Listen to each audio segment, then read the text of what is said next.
Record filters allow only specific parameter data to be stored. When no filters are selected, all parameters can be stored. Filters are effective when you are repetitively recording targets with similar content requirements, such as when you're building palettes. Filters will affect the recording or updating of any target type, but have no impact on playback. To get started with filters, let's recall Snapshot 1.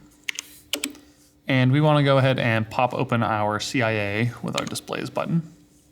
If you are on a console with internal touchscreens, there are two filter buttons.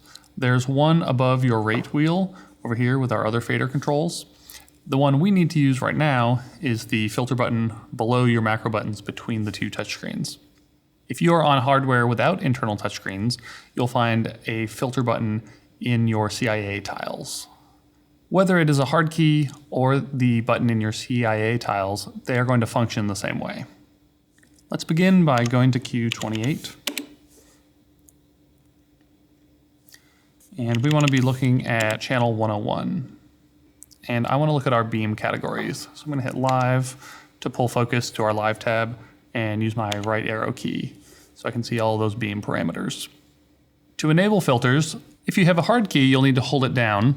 If you have the soft key in your CIA, you can simply click it and then continue on. The next thing we're going to do is touch our Gobo select parameter in our CIA. And then I'm going to let go of my hard key. If you're using the filter button in your CIA, once you're done with your selection, go ahead and click that button again. If you look in your live table display, you'll notice that the Gobo select parameter column looks normal, but all the other parameters have grayed out and have small n's in those boxes. That N stands for null. Anything that is nulled out will not be recorded into a target. Filters have no effect on playback. Go ahead and press go. You'll see we're going into our next queue as we would normally. And go again. Filters only affect what will be recorded. So from here we're going to record a new beam palette. So we'll say group 5, record beam palette 11, label, open. Because we've applied a filter only to Gobo select, only the Gobo select parameters are going to be stored into that target. Let's select last, and I'm going to drop the next Gobo into that moving light, which is our foliage 2 Gobo. Now we can say select last, record, beam palette 12, label foliage. If we go into blind and be in table view if you're not already, let's look at beam palette 11, enter. And I'm going to change my flexi to active channels. You'll see that the only information stored in this beam palette is our Gobo select information. Go ahead and press next to see beam palette 12, and you'll see the same thing is true here. So even though we used our record command, which typically stores all parameters of a selection, because we had filters on, we were only storing the parameters we wanted to. Let's go back into live, and we're going to go to Q18. So when we wrote this queue, we had a nice Gobo rotation here with every other fixture rotating different directions.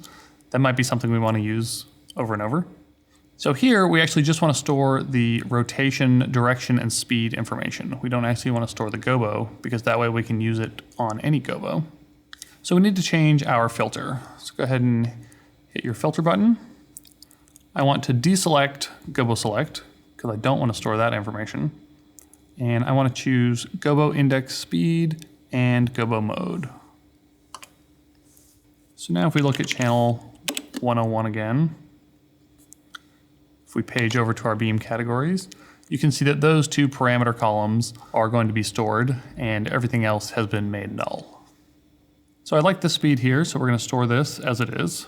So from here I can say group 5, record beam palette 22, label, and we are going to call that slow rotation or slow rot. And now I want to increase the speed using my encoder here. Roll that up a bit. And now I want to store this new speed as a separate beam palette. So I can say record beam palette 23, label fast route. I also like to have a palette where I can stop it instantly. So I can say select last. I'm going to tap my encoder button for gobo speed and say 0, enter. And now I'm going to select last, record beam palette 21, label stop rotation. I'm going to go ahead and clear sneak enter to remove that manual data. Filter states can be recorded into snapshots as well. We record a filter snapshot the same way as a regular snapshot. So we're going to say record snapshot 11. Now I just want this snapshot to contain my filter data. So I'm going to uncheck all of the monitors. I'm not interested in any of their states. And I'm going to check my filter checkbox and uncheck all of my other checkboxes.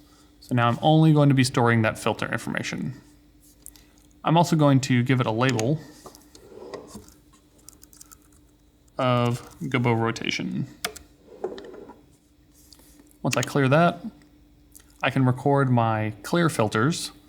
So I'm going to press my filter button, tap the clear filter tile, and that's going to remove all of the gray ends, and everything is now recordable again. So from here, I want to record snapshot 10. Once again, I'm going to deselect all my monitors, choose my filter checkbox, and uncheck everything else.